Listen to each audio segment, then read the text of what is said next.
All right, so we are diving into the second portion of our day right now. And Constance, you had asked a question earlier, and if you don't mind just asking that again so that we can catch that in the recording, please. Okay, my question was about where the prints on our palms really come from and how our essential self comes through there. And what can you tell us about that? Okay, well, basically the lines on the palm are flows of energy, vital force, flows of chi, prana, however you come to terms with it. And it's the flow that creates the channels through our skin in much the same way as the flow of water creates the channel over the terrain of the earth, forming a river. And that vital energy is influenced by our emotional state, our physical vitality, and our mental activity. So all the time, that energy flow is being moderated in relation to whatever it is we get up to. So that's how come the lines are, if you like, stamped with our sort of personality. Now, you mentioned about the coma. The fascinating thing about the coma, obviously, is consciousness is withdrawn from the body. And so for a while, the body persists in a vegetative state. And as that condition manifests, then there is no personality to keep on stamping itself, if you like, onto the palm. So that over 6 weeks or so, the lines will disappear. And those who are fortunate enough to wake up from the coma again, the reverse phenomenon occurs. I've never actually seen it in my hand reading experience. Obviously, people in a coma don't naturally come to for hand readings. But I've trained a couple of medical students, and they say they witnessed it in the hospitals where they're working. And I said, oh, I'd love you to kind of get a handprint of someone who's in a coma or take a photo or something. And they said, no, we can't do that because it's a procedure that requires consent on the part of the patient. And so while they're in a coma, they can't give consent. And by the time they come out of coma again, then the lines are starting to re-manifest. But it is a clinical sign for definite. And I saw it actually in a sort of 19th century medical textbook as being one of the pathognomonic signs of a coma. Wow, thank you so much. Awesome, Dylan. Thank you so much for sharing that. All right, so everyone, we are going to dive into another part of our day's activities. And for those of you who don't know, this is our winter solstice event at Oraculos. I'm Mychal Bryan. I'm sitting here with world-renowned chiromancer as well as medical herbalist, Mr. Dylan Warren Davis. And I'm so happy to be able to dive into the second portion of our day with you all, in which we're going to show some of the crossovers between the astrology that we practice as well as the chiromancy, and how through the process of chiromancy or through the process of hand analysis, we find the ability to often speak so much of what is already contained within the chart of the person. Okay, so there's a lot of overlap between astrology and chiromancy, and I have to confess, when I first started studying hand reading, I was very skeptical towards astrology. And as my experience of reading people's hands grew, I often said or heard from clients, wow, that's amazing. I went to see an astrologer last week and this is exactly what they told me too. And I was a bit miffed because thought I might be saying something that astrologers couldn't. And that provoked me into studying astrology as well. So I'm assuming that some of you listening today won't be familiar with my talk from last time. So I'm just going to recap on a few ideas first to outline something of the common language between chiromancy and astrology.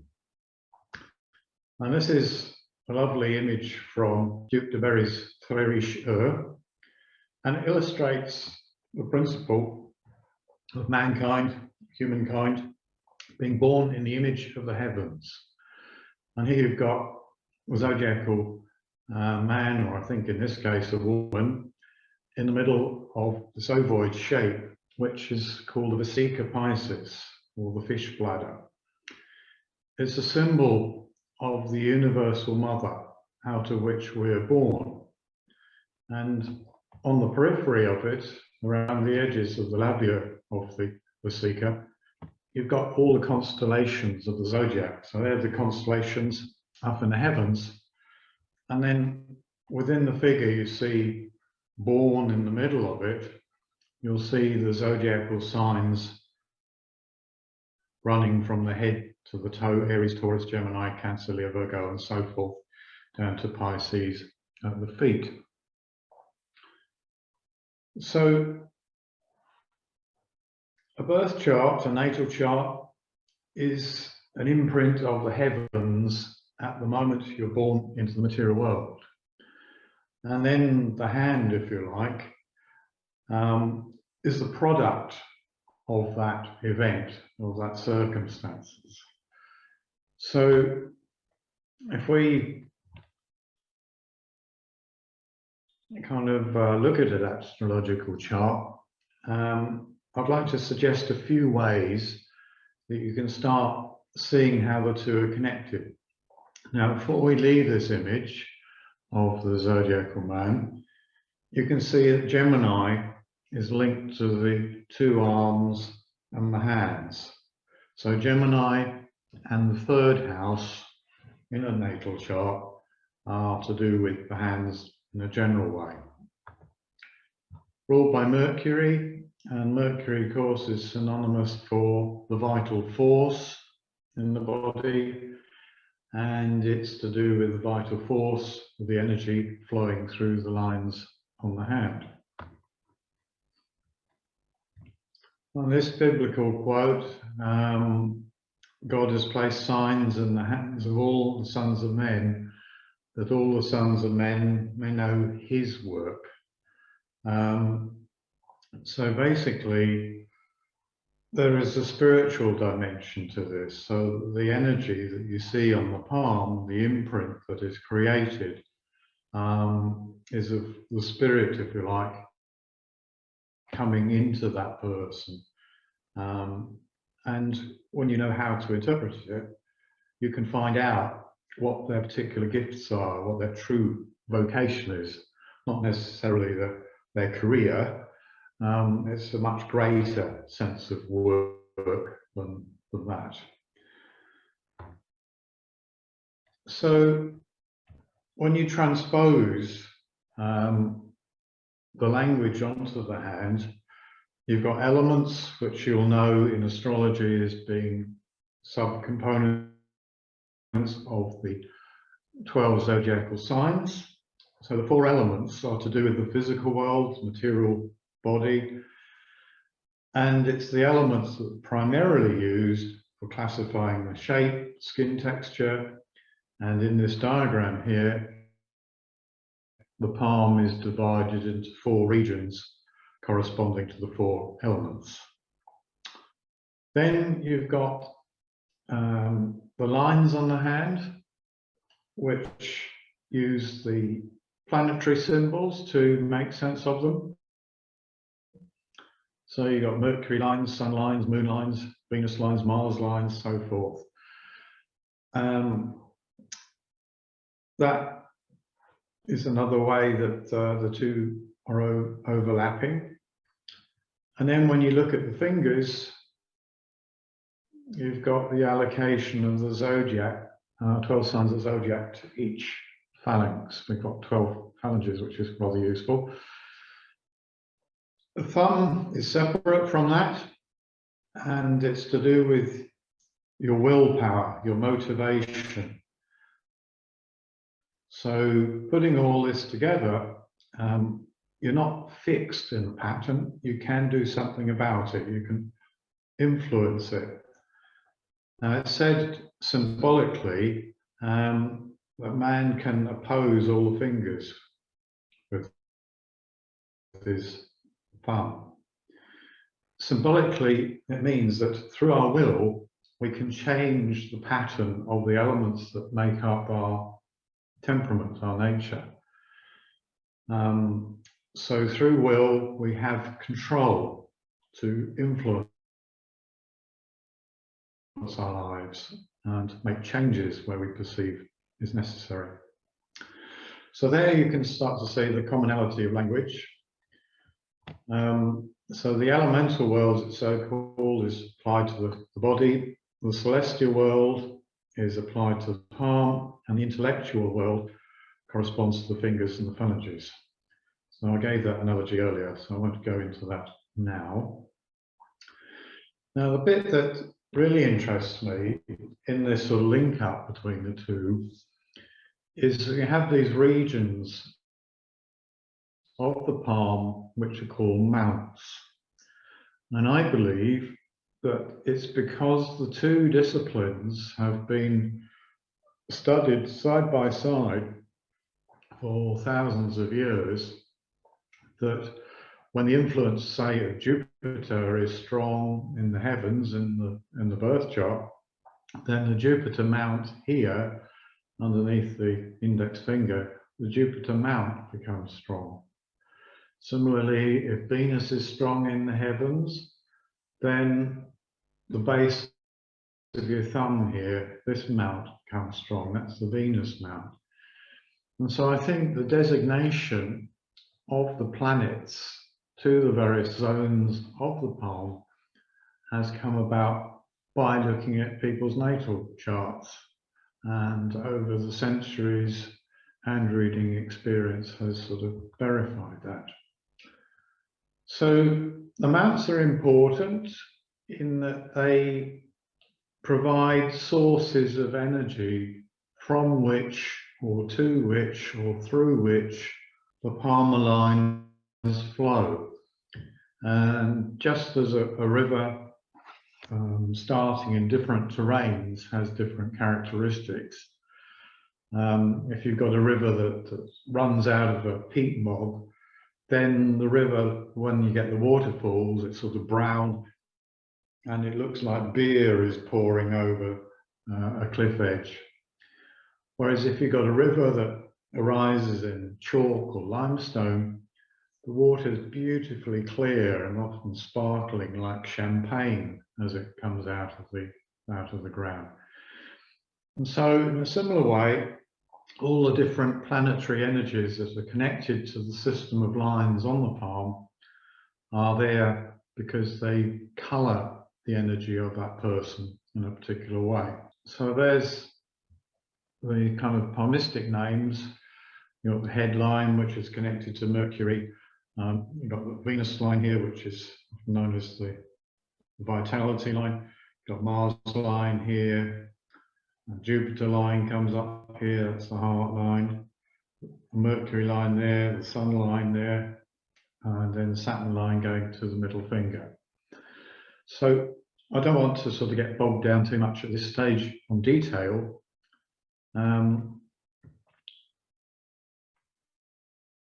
But I'd like to go straight into a hand reading. Actually, I wanted to start off with the chart. Now, I know, obviously, because Oraculos is an astrology school,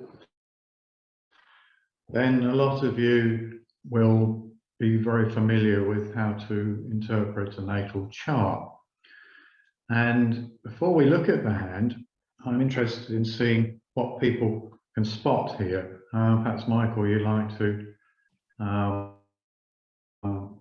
take people through the chart, and then others, when you spot details that Michael hasn't mentioned, you can make suggestions and things. So the first thing that we do is we start at the ascendant, and the reason we start there is because the ascendant in traditional astrology represents the physical body. So here we have the ascendant at 24 degrees of Virgo, 13 minutes, which means that the ruler of this ascendant is going to be Mercury here within the 4th house. And when we have Mercury in the 4th house and Mercury also in Capricorn, we have a feeling as if this person has a very deep connection to not only their family story, but also the ways in which their family has directly impacted their lives, whether positively or negatively. And the next thing that we do at this point is we look to see how has the family impacted this person's life. We have the sun ruling the 12th house at 27 degrees of Sagittarius, 37 minutes, conjunct the IC or conjunct the 4th house cusp. And we know that traditionally speaking, we consider the 12th house to be the house of hidden enemies, or we consider the 12th house to be the house of our own self-undoing. So automatically, we see that there is a negative connotation for this person in terms of how she not only interacted with her family, but also the impact that her family specifically had on her through the ruler of the 12th house being conjunct the 4th house cusp and also squaring the ascendant. Now, oftentimes when that happens, that can be an indication that the sun, which is the universal significator of the father, is having a negative impact on the environment, or the father is having this overwhelming influence within the household and home, and that is therefore having a negative impact on her, the native. But that's the initial feeling that we get as we go into this. Now, we've already sort of established a framework for her being very invested in the outcomes of her family and home, and her probably even feeling very responsible for people within her family and home. And we see that responsibility theme coming up, not just by virtue of the Mercury being in a Saturn-ruled sign in the 4th house, but also because she has the moon in a trine relationship to Saturn, which universally has to do with someone taking on a greater amount of responsibility onto their shoulders. There are some interesting things here as well in terms of her relationships, as well as in terms of her health, but these are some of the initial indicators that we see as we go into this. And then the final thing that I'll talk about here, Dylan, and then I'll let you take it away again, is that we have the initial piece of the family being an excessive source of stress within the life of this person, possibly the father specifically being an excessive source of stress within the life of this person. So we have this person coming into the world feeling already a bit high-strung because of her own familial interactions within her household and home. And so she probably steps into the world at large, not only feeling this excessive responsibility piece, but also feeling as if she's on the edge of having to do things, or as if she's on the edge of having to take care of others, or as if she's always foisted or forced into situations beyond her control in terms of her responsibilities to others. And this is further corroborated also in her relationships, because here we have Jupiter, which is ruling her 7th house, which is the house of love and marriage, as we know from traditional astrology. And we have that Jupiter in the 6th house, which is the 12th house of her partner. So if we start this 7th house as being the 7th house, the 1st house of the partner, and come all the way around the chart, we find that the partner is in his own 12th house. And when people are in their own 12th house, it not only makes them inaccessible to us, but it also makes them overwhelmed by their own negative tendencies, or overwhelmed by their own negative addictions or negative patterns within their lives. And oftentimes when someone else in our lives is in their own 12th house, they become inaccessible to us because of how much they have to deal with their own stuff. So we see that already. And we also see the Jupiter in opposition to the Uranus.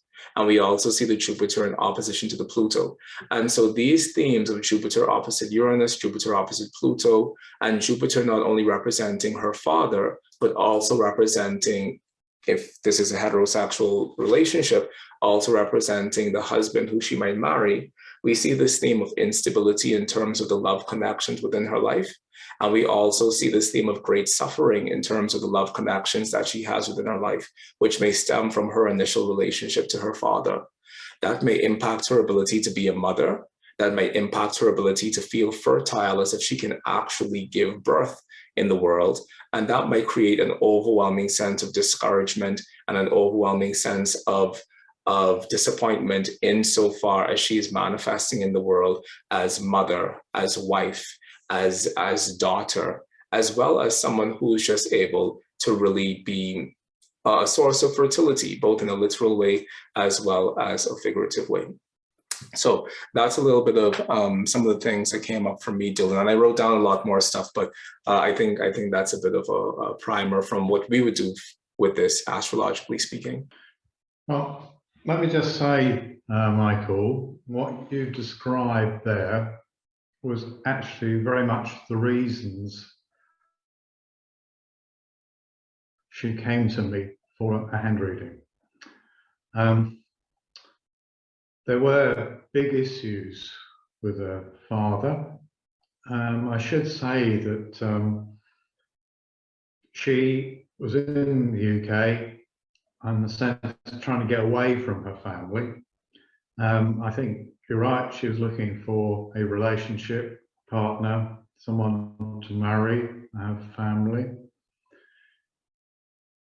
But because she was Spanish, part of what she was trying to escape was the indoctrination of her Catholic background. And in order to find someone as a husband, she had to meet the approval of her father. And her father definitely had a very, very overbearing influence on her, and consequently she was struggling to find her own identity, to be able to decide things for herself.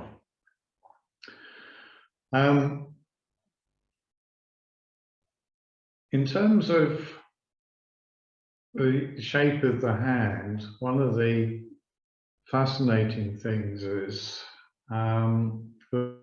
the first house describes the physical body, the physical appearance of someone. It's to do with their health and their vitality. And the planet ruling the first house, or the ascendant, is often very much linked to their appearance. Similarly, a planet that's in the first house powerfully colours the person. And you can see in the chart that the moon is in the first house. If you actually look at the shape of this hand, it has a slightly bowed effect, like a banana. And the bend part is the little finger side is slightly curved. So it sort of protrudes that way. And if you look in the little blue diagram there, that is the lunar mount. So corresponding to the moon being in the first house, the lunar mount is strongly formed on this person's hand. So both these planets then, Mercury and the moon, by virtue of the first house, I think are strongly shown in this handprint. We've also got the base of the thumb as being very prominent. That's the Venus mount. So you'd expect to find Venus present in a chart in some way, strong. If we look to the headline, that's the one between the index finger and the thumb. It's halfway in between. That's an independent headline. But you'll see the beginning of it is missing. So like for the first 10 years of that girl's life, it's not switched on, and then it becomes switched on. And I think what you can see is that from adolescence onwards, she started to think for herself well against all the indoctrination that she would have been kind of conditioned with from her family, and then sought to become as independent as possible. Now, more commonly, you'll find that the beginning of the headline is linked to the beginning of the vitality line. Where you have a tide beginning, it shows that the person's thinking ability evolves fairly late, but up until that point of separation of the two lines, then the influence of the family is very, very strong. This is an independent headline. So even though she was oppressed in her family situation, she was seeking out her own ideas. And I think that's why she kind of ended up in the UK, quite removed from her parents and her father, so she could find someone out of the immediate milieu of what type of person that her family would try and line up for her to marry. The Venus line, you can see, is not strong. It doesn't form a clear-cut line from over this part of the hand right round to the base of the hand. Where that is present, then a person is, and what you have here is a fractured line. There's two parts to it, a phenomenon called reduplication, and neither line is fully anchored down to the base of the thumb here. What that shows is change, moving away.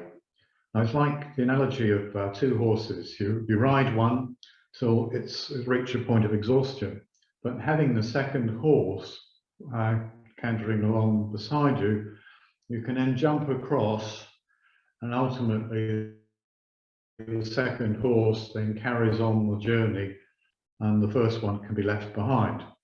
And that's what reduplication shows. It shows a period of change and moving away from the orientation of your former life. And I think that's probably what's happened in that person's life. So she was desperately seeking someone whom she could have a profound relationship to acquire that security and stability without the kind of conservative oppressiveness of what her family wanted her. So I think what Mychal there was tuning into is, I think, very, very significant.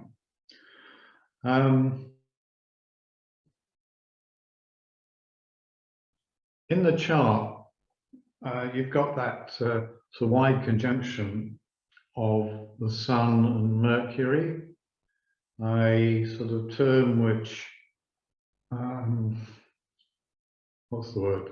Combust is the term in horary astrology.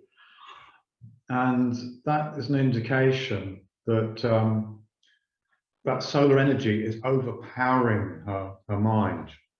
Now, when planets are close to the Sun, you can't see them. And in a similar way, when you go conjunction with the Sun, you can't see the planet because the light of the Sun is too bright and overpowers it. So it can be a sign of kind of nervous exhaustion, mental intensity, a lack of clarity in the life. They're sort of dazzled by various situations and not being able to see clearly the way to go. And I think that beginning of the headline there very much encapsulates that. So she's literally moving away from the sun in order to get a bit of darkness and contrast in her life, and so she can see what's going on. It's interesting you highlighted Jupiter coming up to do with, well, it's to do with the 4th house, to do with the 7th house and the 12th house in that chart. So Jupiter is all to do with the heart line and relationships, and that really is what brought her to me, was giving her some clues as to when she'll be able to find a relationship for her. Now, if you look at the vitality line again, this reduplicated vitality line, you'll see it ends in a fork. And if I give you a time for that, that's roughly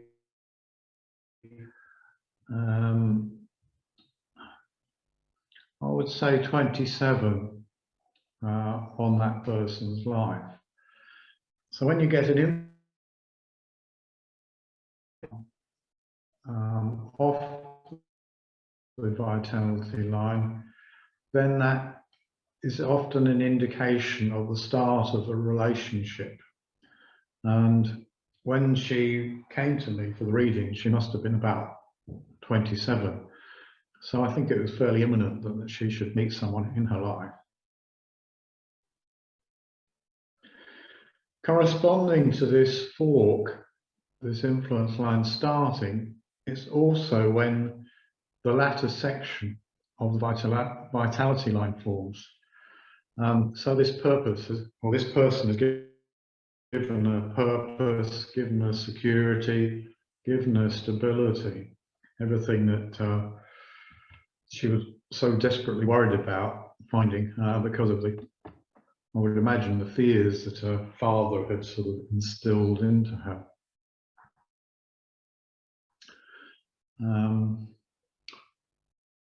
Okay, any more observations you want to make there, Mychal? I think this is really cool, and I'm really grateful to be able to do this with you, Dylan, because we've never worked like this before. But I think it's really interesting to hear the exact same story corroborated by you as what we saw in the astrology, and I think it's really fascinating work. I mean, it is interesting. I mean, it's hard to define exactly how a hand reflects a natal chart. I mean, I think that's part of the uniqueness of how we all are. And I find fascinating that even though outwardly things seem to be very diverse, when you actually methodically start going through one discipline or the other, you'll start to hit on the kind of same themes.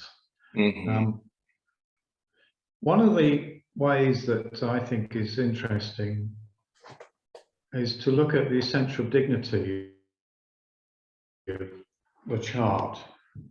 So if you take each planet, I haven't got the essential dignities on the screen, but if you could go for the strongest planet as shown by essential dignity, have you got the info there in front of you? Yes, I definitely do. So let me just pull that up quickly. I was taking a look at the other chart, but let me go back to the previous one and just grab that. So by essential dignity, we have the strongest planet in this chart. Well, it's twofold. One of them seems to be Jupiter, if we follow the score that's just in the program. And the other one seems to be Saturn as well. So both Saturn and Jupiter score very high in terms of essential dignity in solar fire. Right. Well, okay. Well, one of the things I do is to look at the planet, represent represented in the hand. And by means of that, you're looking directly at the heart line. And I would say that that's a fairly strong, clear heart line. You've got a good length to it. So it goes from the little finger side over here, right up to the gap between the index and the middle finger. So you've got a good range of expression. If you imagine a central line down the middle of the hand, then the little finger side is the subjective portion of the hand, and the thumb side is the objective portion of the hand. So when you get to about here on the heart line, this is that are expressed out into the world. So the longer the line is, the more expressive, the more interactive people are with their feelings.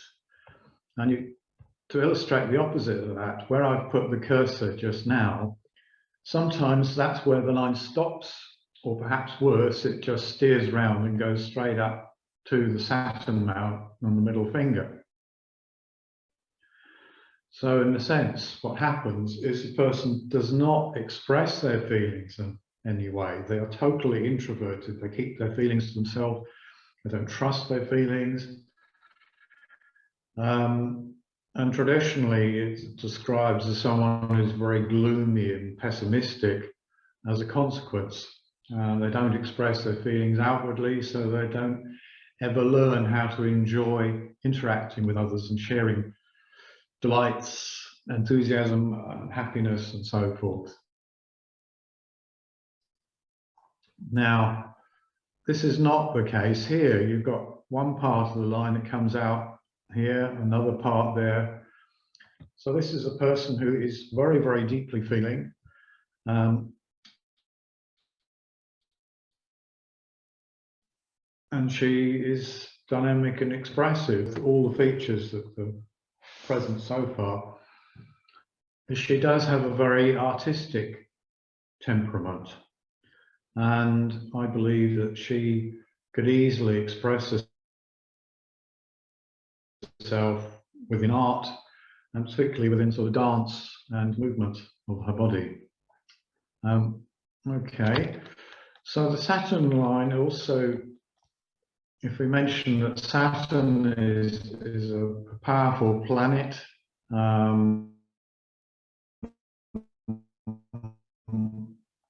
in terms of essential dignity, then you can see that's that line as it exists.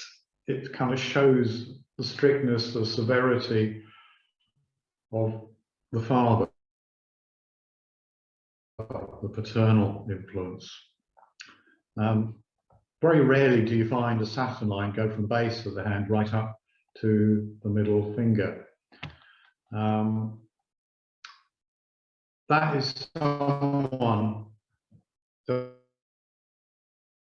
is a divergence from this hand, that's someone who knows at an early age what they want to do and will resolutely apply themselves, learn the disciplines that are needed to achieve their goal. And one of the most enjoyable things I've ever watched on TV was an interview of the conductor, Sir George Solti. And as a conductor, he was very animated with his hands. And he was conducting the interview, which was wonderful from hand reading. You could actually see all the lines on his hand. Now, he had exactly what I've just described, a Saturn line that started here, that was very strong, well formed, and ran all the way up in a dead straight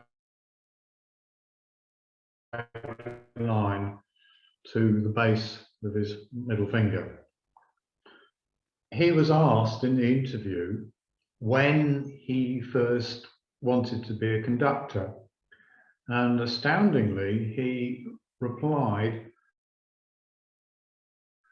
"I've always known since the age of 4 what he wanted to do in his life, was conduct an orchestra.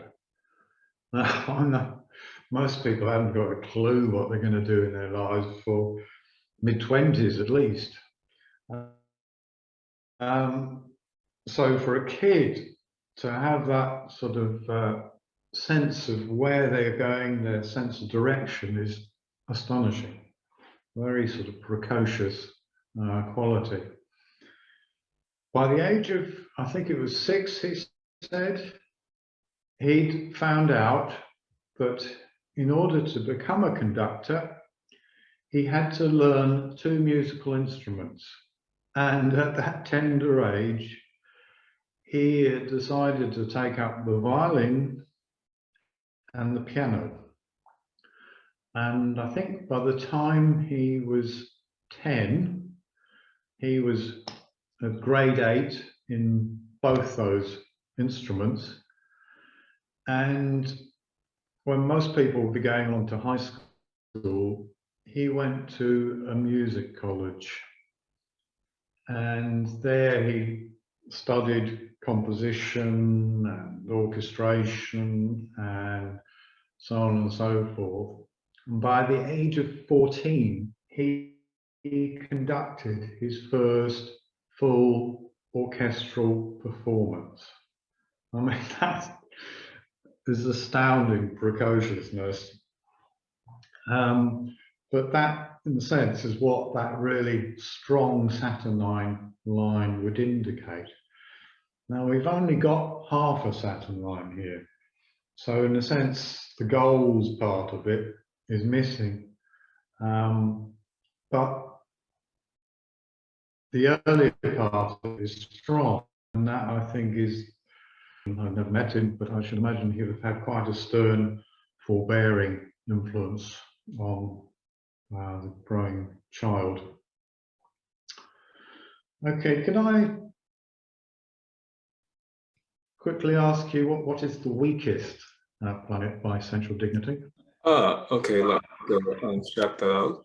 And then let's see. So the weakest planet here by essential dignity would be actually it seems to be the Sun, based on the calculations on solar fire. And I didn't think it was the Sun, actually. Initially, I thought it would have been the Venus or something, but solar fire says it is the Sun. Right. When a planet lacks dignity, it's said that it doesn't have any influence really in the chart.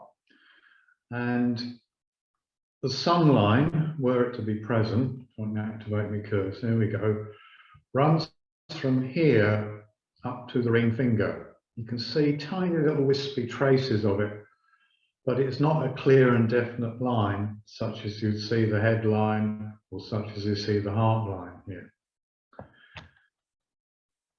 The Sun line is all about being able to express your creativity. And when people are fortunate enough to be able to engage their creative energies, they will often throw themselves into it wholeheartedly, and consequently whatever they do, they gain recognition for. Now, if they're building, creating something, then they'll want to create the best, and because they've put that amount of energy and attention to detail, what they've created merits that sort of recognition. The inverse, such as you find here, the absence of it, is there's no definite focus of her life for creative expression. Nothing that would give her sort of fame or recognition. In a sense, there's lots of qualities in the hand that would make her quite diffident, lacking in confidence. And if you look at the holding of her fingers, they're quite tightly held together. Now in the middle here, I haven't been able to draw down to this point between these fingers. So that's how clasped together the fingers are. As people become more confident be more assertive, then the fingers start to splay out. So when you're taking your handprints, you want to get their natural positioning because it reveals lots of qualities about how well they are expressing themselves or not, as the case may be. Ring finger, which is to do with kind of the knowledge of creative expression, you can see is pulled in, it's sort of bent. So she would be terrified of doing any dance performance that would be watched by others. That would highlight this sort of missing confidence. And I think it's because of her dad having such a dominant role in her formative years, which she feels she's had to kind of live up to, even though she doesn't always kind of go along with it. She doesn't want his disapproval. So this is the Mercury hand. Did you want to start with astrology then, Mychal? So with this chart, we see that she has a Cancer rising. And in the Cancer rising chart, clearly the rule of Cancer is the moon. We all know that here. And one of the things that we find in traditional Renaissance astrology is this concept that if the ruler of the first house is in the 7th house, that means that the person has given themselves up completely to the marriage or the relationship that they find themselves in. And while in horary astrology, this is considered to be less a big deal, when we find the same thing coming up in natal astrology, it can show something that's oftentimes debilitating within the love life of the person. And the thing that we see here is that this person has given up all of her sovereignty and all of her freedom, as it were, in order to be in this relationship that she finds herself in with the moon in Capricorn in the 7th house. The moon in Capricorn is the moon in a Saturn ruled sign, and whenever the moon is in a Saturn ruled sign, Dorotheus of Sidon says to us over 2,000 years ago that when the moon is in a Saturn ruled sign, then the mother of this person is likened to a slave. Now, while that's really intensive language, today, what we get with that is this notion that there is something that was limited in terms of the mother's ability to show up within this person's life and actually take on the role of motherhood. And therefore, this person finds herself having to essentially make her way in the world far earlier than other people. Now, a part of her making her way in the world might be through an over-dependence on the relationship that she finds herself on, or this over-yearning to be in relationship. And this great anxiety or effort towards being in a relationship oftentimes has her entering relationships that don't serve her highest interest. The next clear thing that we see in this chart is that she has the moon in opposition to Pluto. And moon in opposition to Pluto can oftentimes be the person who holds the suffering of their families within themselves. And it can oftentimes show a difficulty in terms of, once again, similar to the other chart, showing up fully within the context of her own womanhood and the context of her own sovereignty as a woman within the world. Now, one of the things that we see here that we use at Oraculos is the declination table. And by declination, we see that she has Chiron at 17 degrees north, 52 minutes, and she has the moon at 18 degrees south, 23 minutes. And I've been doing a moon Chiron research for a while that's been put on hold because we have a lot going on at Oraculos. But one of the things that we found consistently with people who have the moon Chiron is that they say, my mother didn't love me, my mother was a psycho, my mother said that she was going to lock herself in the bedroom and kill herself, my mother actually did kill herself, my mother raised me during the 60s when a lot of women were taking drugs to tranquilize themselves, my mother wasn't emotionally available. And so we see that through the moon Chiron by declination, but we also see that through the moon in Capricorn by itself, and we see the moon Pluto also bringing up this fundamental sense of angst in terms of her family story, her familial story. Now, in wrapping this up, there are some really interesting things I wanted to talk about. One of them is that moon Pluto, with the moon physically representing her being Plutoed, we see that a great deal of her trauma and anxiety and shame and suffering has to do with her physical body within the world. Whenever we have a planet in our chart that's being Plutoed, especially if that planet is the ruler of the first house, we feel as if there's a sense of continuous traumatizing of the physical body that's occurring within our lives in general. And that can be trauma done against her by virtue of people in her family, or that can be that she is the holder of traumas of others, traumas that are unspeakable, or traumas that she finds it very difficult to articulate. Dylan, tell me, could I lean into this for 2 more minutes? Is that okay with you? Okay, awesome. The other thing that we have here is that she has the Saturn in opposition to the Neptune, with Saturn ruling her 7th house. And when we have first of all, Saturn in Pisces is a very precarious position for Saturn to be in, because the two things are completely antagonistic to each other. Both Saturn and what Saturn rules, and Pisces as a mutable water sign, they don't share any natural intrinsic analogy. And this Saturn is ruling the 7th house that she finds herself so beholden to. And this Saturn isn't only in Pisces, but this Saturn is also retrograde, which is a tremendous stability for a planet in almost an exact opposition to Neptune. And so this could say that her husband, or whoever her partner is that she's finding herself falling in love with or being with, is someone who is tremendously weakened by virtue of his presence within her chart. We also see Saturn in Pisces, a mute sign, which can show some difficulty in terms of how they communicate, or in terms of how he is communicating. With Saturn being in the 9th house, which is the house of foreigners in general, we have the feeling that maybe her husband is someone who she meets from a foreign land. Maybe her husband is an immigrant. Maybe her husband is someone from far away, something to that effect, or whoever her life partner is going to be. And with the Saturn in opposition to Neptune, this can bring up things like drug abuse. This can bring up things like addictive tendencies, and it can also bring up concepts of alcoholism, or things that completely loosen the husband at his seams and that don't actually allow him to really show up in a way that's extraordinarily satisfying for her. Another thing, and I mean, there's a couple things, but I'll just touch on this last thing, is that it's been noted more often than once that when people have a strong or close relationships between Venus and Pluto, then it gives a very difficult period in terms of adolescence, because of extraordinary pain in terms of the menstrual cycle. And we see that this person is having the moon, the Pluto, and the Venus all together. Moon and Venus, which are symbols of motherhood and which are symbols of womanhood in general, all having this hard aspect to Pluto, is also bringing up this thing of Pluto can oftentimes be an excess of bleeding within the body.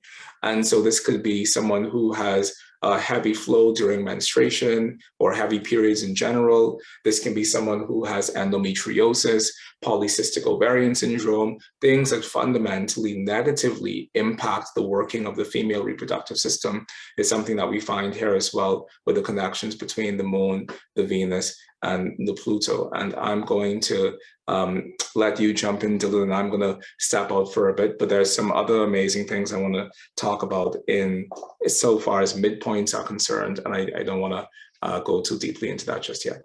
The moon in the 7th house, her chart ruler in the 7th house, as being someone who gives themselves totally to their partner, husband, describes the scenario with which this woman came to me for a hand reading.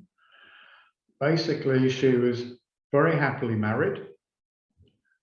She was a very dutiful, loyal wife. Her husband was a successful builder, and he made loads of money. So he was well provided for, paid the mortgages, and the family had plenty of holidays, and I didn't do without.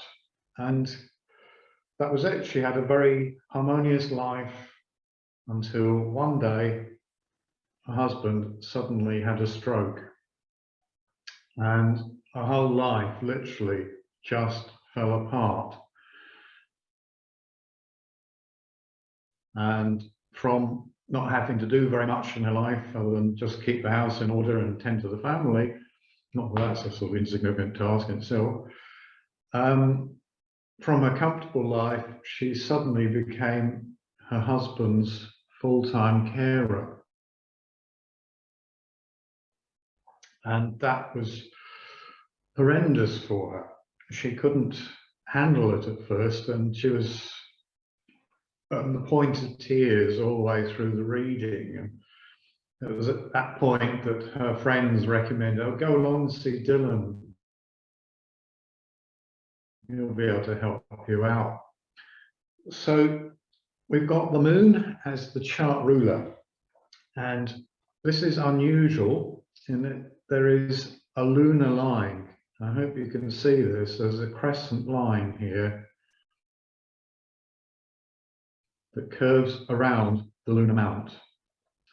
Now that is a sign of someone who has enormous psychic abilities, a clairvoyant. And in normal circumstances, I've only rarely come across it, but in another person's hand, this was probably the most switched on clairvoyant I've ever connected with. And I visited her, she had a room full of people, and she was already told, everyone in the room had no knowledge of being physically told that I was going to visit. People just dropped in on her house all the time, wanting a guidance like a sort of oracle. And I arrived and he said, oh, here he is. Here's the young man I was telling you about. And I told you that I was involved with herbs and I did a lot of teaching, and I was going to be traveling the world, flying all over the place, attending conferences and writing a book, and I'll become famous for all the things that I do. And anyway, she sort of ushered me into this room and rattled off loads more details about my life, most of which, as far as I can remember them all, have all come true. But her sensitivity was such that she could not handle it. She was a chain smoker, so this whole room was thick with cigarette smoke. Basically, she was a complete and utter neurotic wreck. And I think part of that is that development, that speciality of consciousness doesn't have an ease of expression today. Thousands of years ago, in sort of classical Greece, you have the Oracle, Delphi, the high priestesses there, the Pythia. I'm sure they possess that degree of sensitivity and clairvoyance. And they were within a culture that accepted them, they played their part, people respected them. So it wasn't a stressful situation, whereas in a materialistic culture that becomes largely aspiritual, then psychic stuff generally is poo-pooed. And when people have real vision, such as she had, it's hard to bear. Now, this lady here had such a line. And what was interesting is I described clairvoyance to her, and it literally rang no bells. She was quite oblivious to what I was talking about. But I explained what it meant in terms of her sensitivity. And in terms of looking after her husband, it would mean she'd be like a hoover for all his frustrations, his physical inabilities to do various things. And I then told her various techniques like cold showers to clarify the aura, to get the energy flowing, and to listen to her feelings and make sense of them. And I spent a good hour going through what she needed to do. And then, amazingly, she came back to me 2 years on, and she said, Dylan, what you said to me was absolutely right. And that clarity that you taught me how to find in my life was vitally important. And she described then how she started running her husband's business. She worked with her husband's partner, and together he did the building side, she kept the financial interest going, and once again she was successful at doing that. She organized an income that could get a carer to offload some responsibility on her life. And then sadly, about a year after doing all that, her husband actually died. And the outcome of that is she became a businesswoman, and she discovered healing. She did Reiki and Shiatsu, and she found she had a particular gift for doing that. So she then basically got this guy, her manager, to convert the garage, made a little healing consulting room for doing her work, and then she sold off the business to her husband's partner and some other investors. So she then got right out of doing the building work, but she went wholeheartedly into doing the healing work.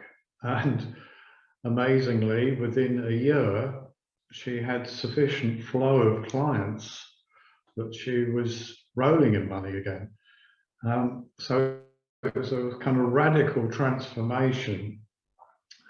So I think that Saturn describing her husband, initially Saturn kind of disposing the moon in the 7th house.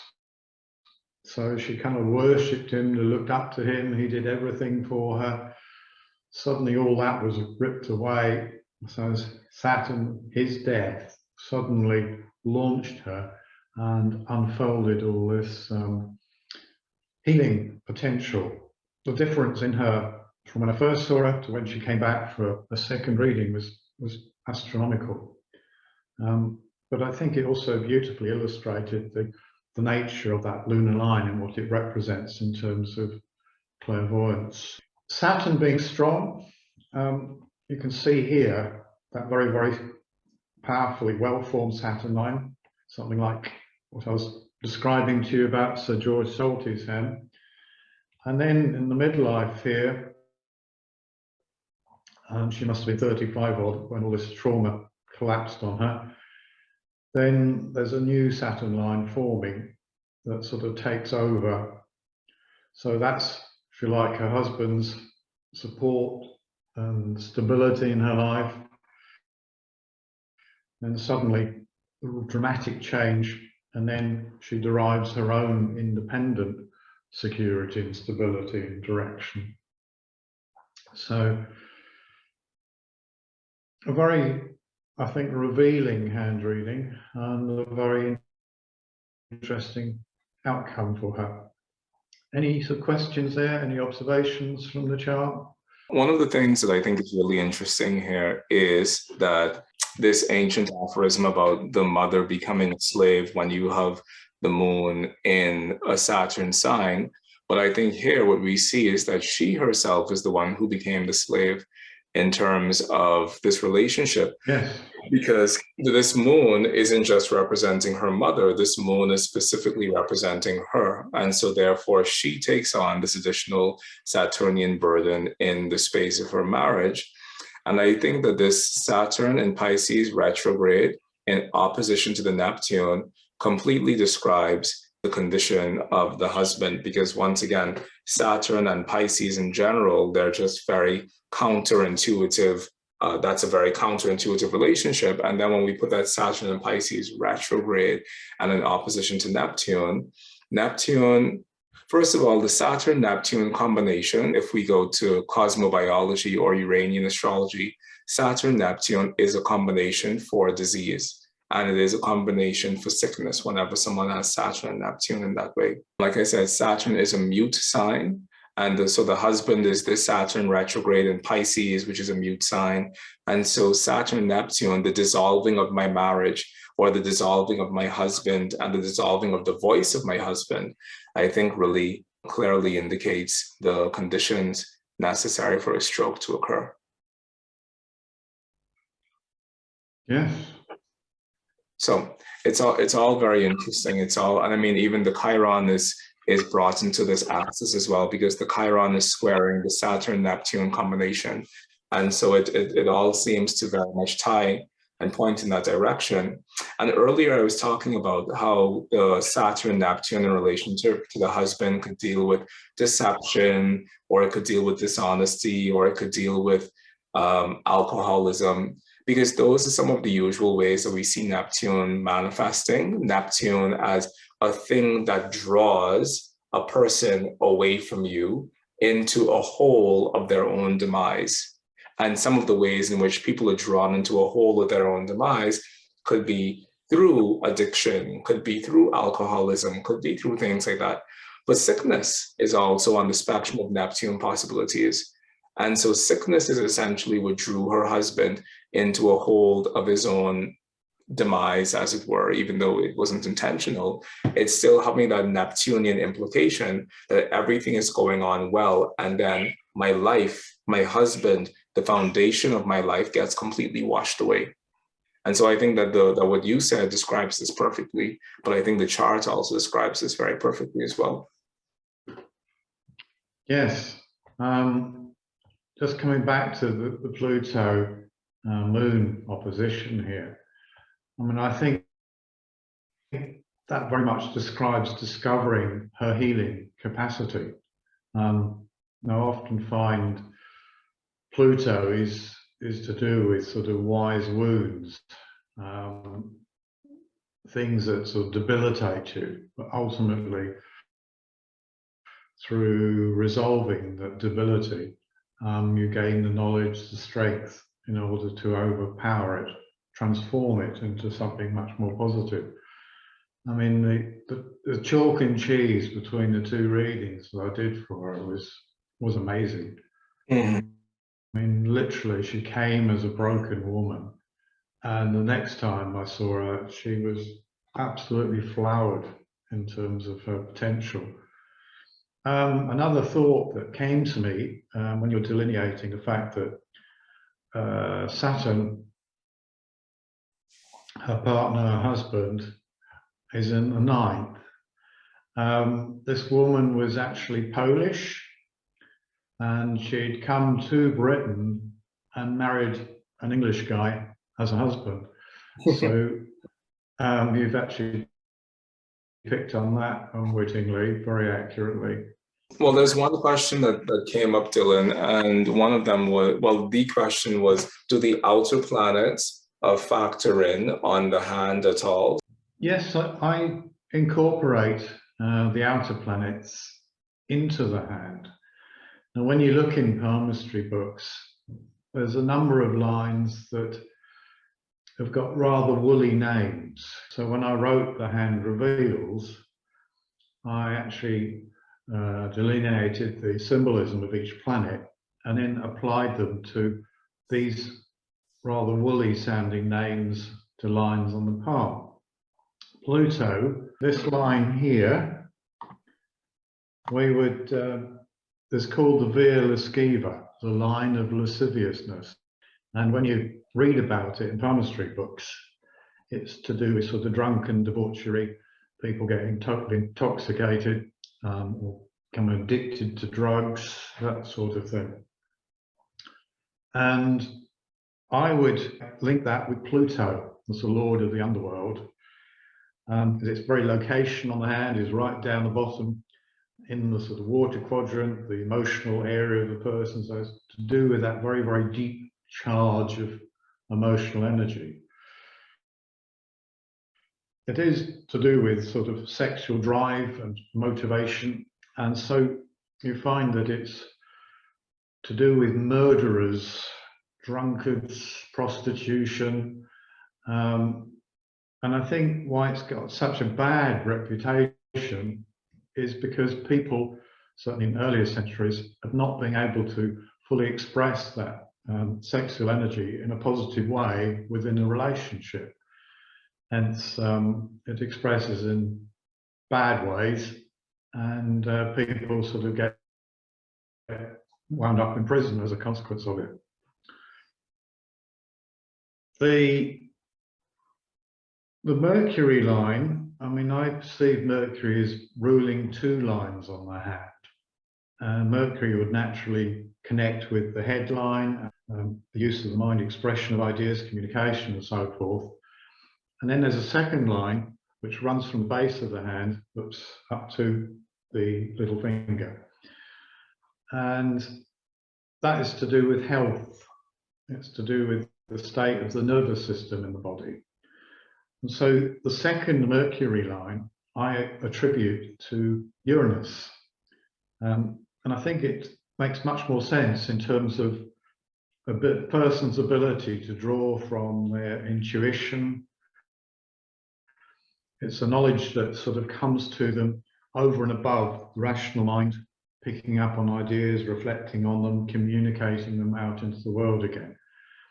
This is like a sort of inner projection of knowledge coming from within. And it's just the sort of ideas that sort of happen on an individual that leads to sudden radical change.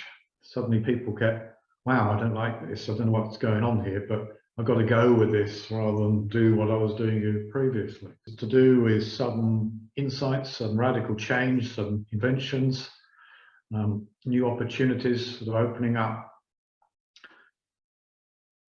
So all of that is kind of reflected in the Uranus line.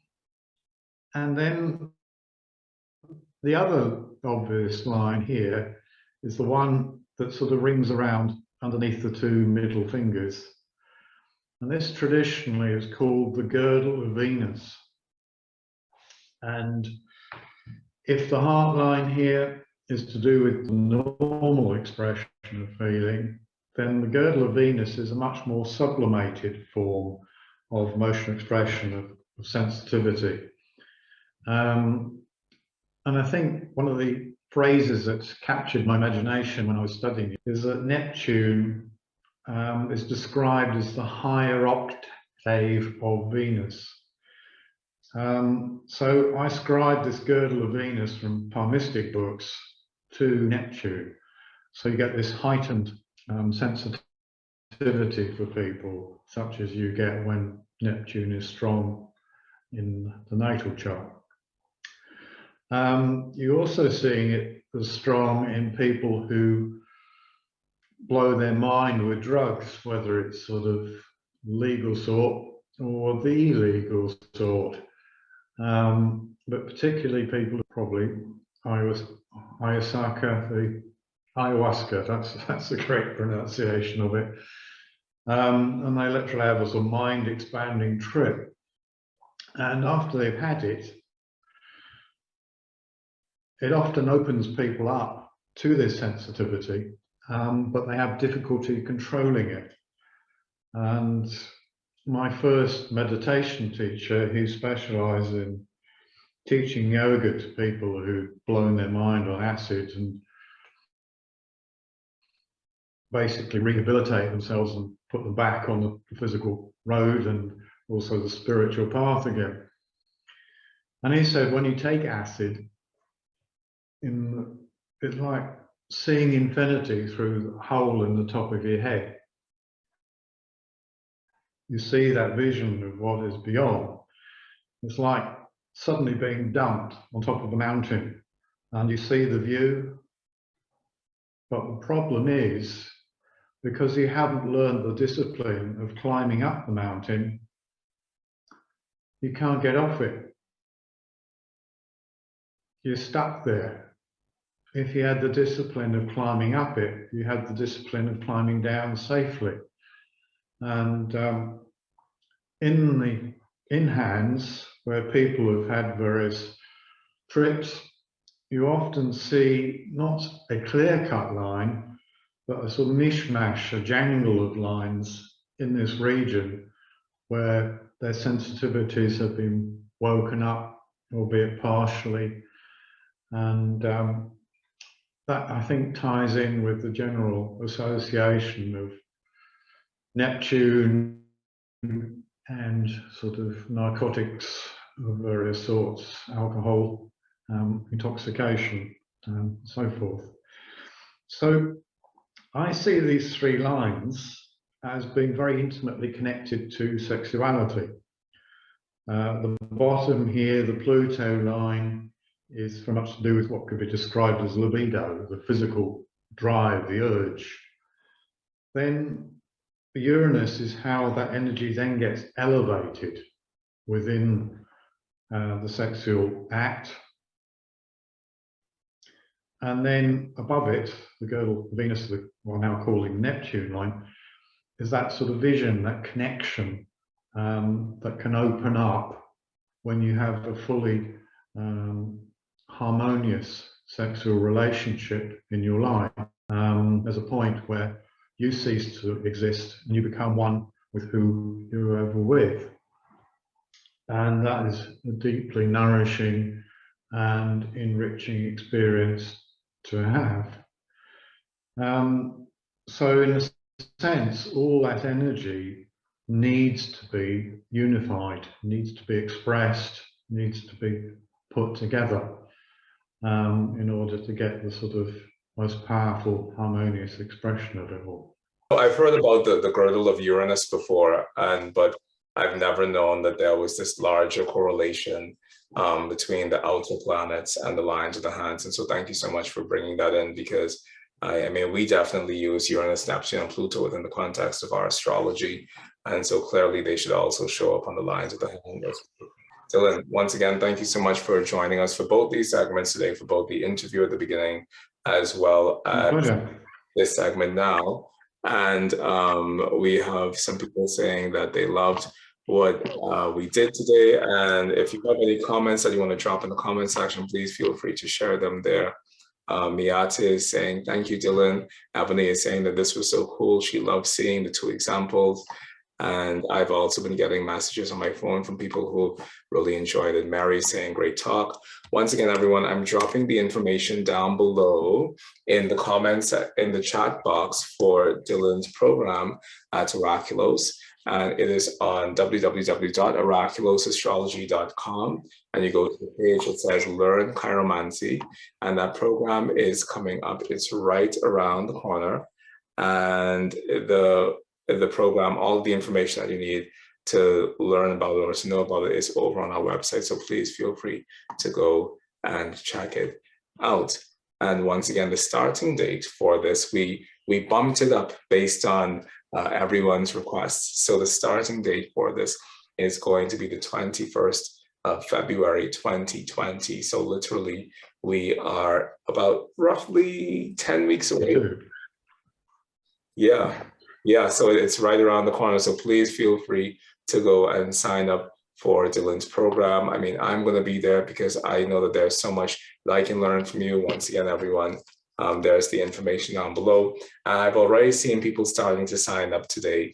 You know who you are. You're still here in the room. So thank you, everyone. At Oraculos, my goal has always been to bring to you all the very best of the Western mystery tradition. We do that through the actual astrology that we teach, and also through some of the Kabbalistic and the Hermetic work that we do through the tarot. And I'm definitely super excited and honored to be having Mr. Dylan Warren Davis, who's a world-renowned chiromancer and herbalist, be on our teaching faculty for hopefully a very long time to come, Dylan, because this is exactly what we need to be adding to our curriculum. So thank you, Dylan, from the bottom of my heart for being here, for sharing your practice, and for cultivating this extraordinary practice within yourself over a lifetime of self-study.